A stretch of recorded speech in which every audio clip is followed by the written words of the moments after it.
If you're curious to hear a little music from our guest Carla Lucero, who we spoke to in our most recent episode, check out E4TT's annual concert of music by women and non-binary composers, Midnight Serenades, on January 25th.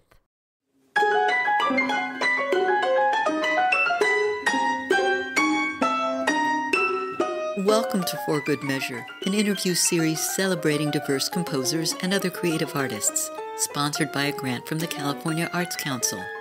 I'm Nanette McGuinness, Artistic Executive Director of Ensemble for these times.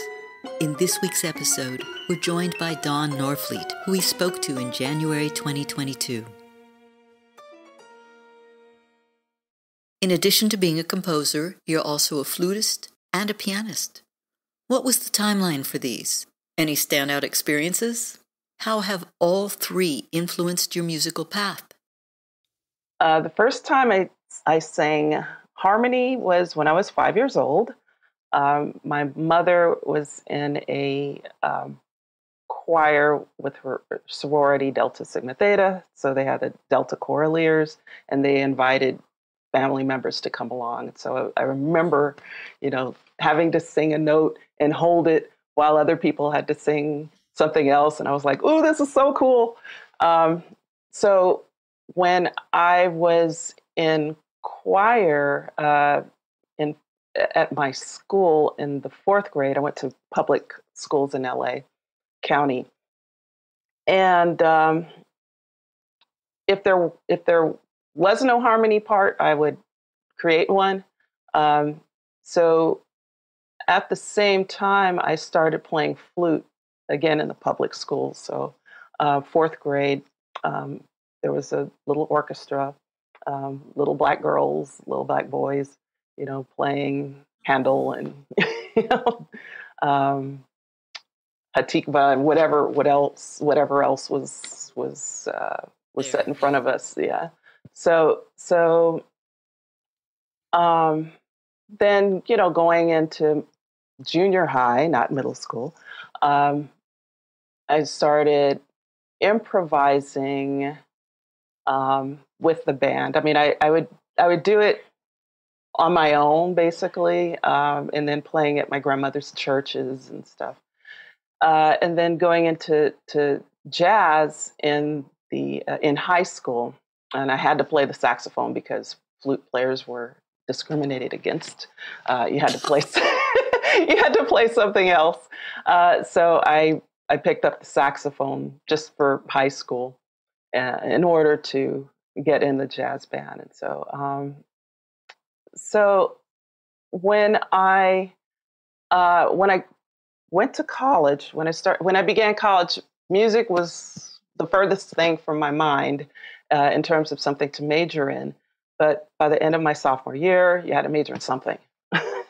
So I'd taken all of these courses that I was like, I didn't take to music theory at all. But I thought, okay, I have to major in something, so I'll major in music. And then the next year I was allowed to, at my school, Wellesley College, we were allowed to, go to certain other schools, and it would count toward our graduation credits. So Wesleyan had a very rich music program, and so I took jazz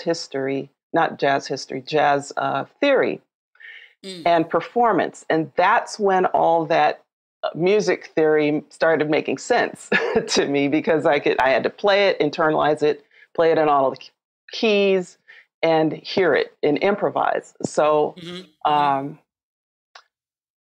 now, how I got into composition was, I started writing music as a songwriter at age 15, singer-songwriter. I'd clunk out chords on the piano and I would sing.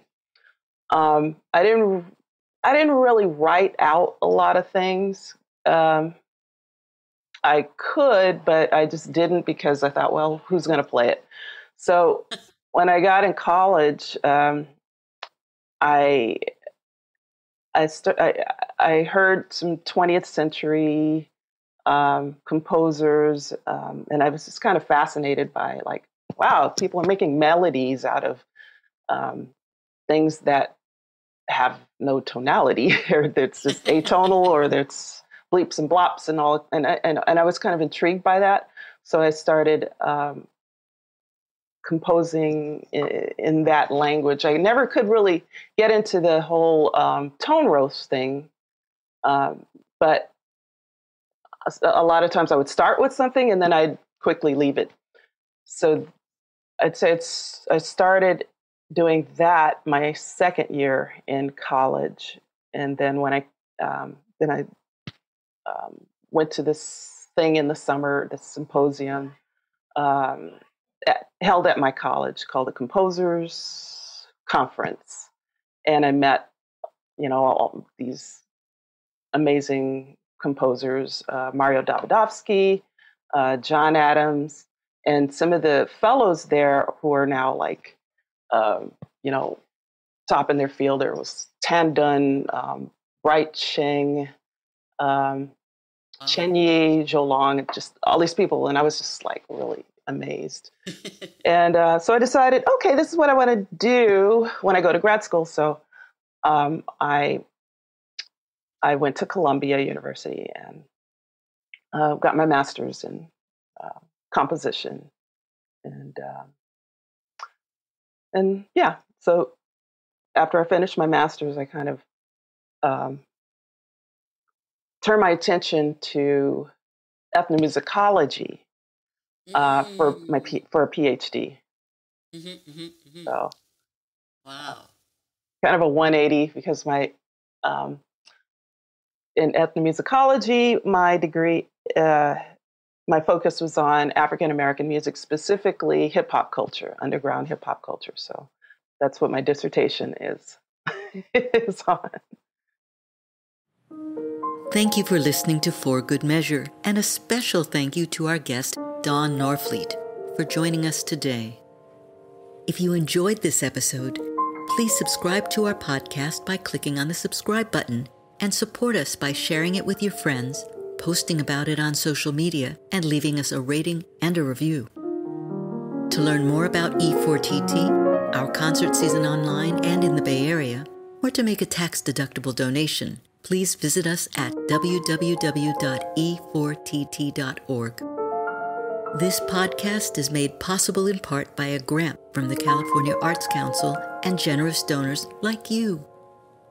For Good Measure is produced by Nanette McGuinness and Ensemble for These Times and designed by Brennan Stokes, with special thanks to audio engineer extraordinaire Stephanie Neumann. Remember to keep supporting equity in the arts and tune in next week for Good Measure.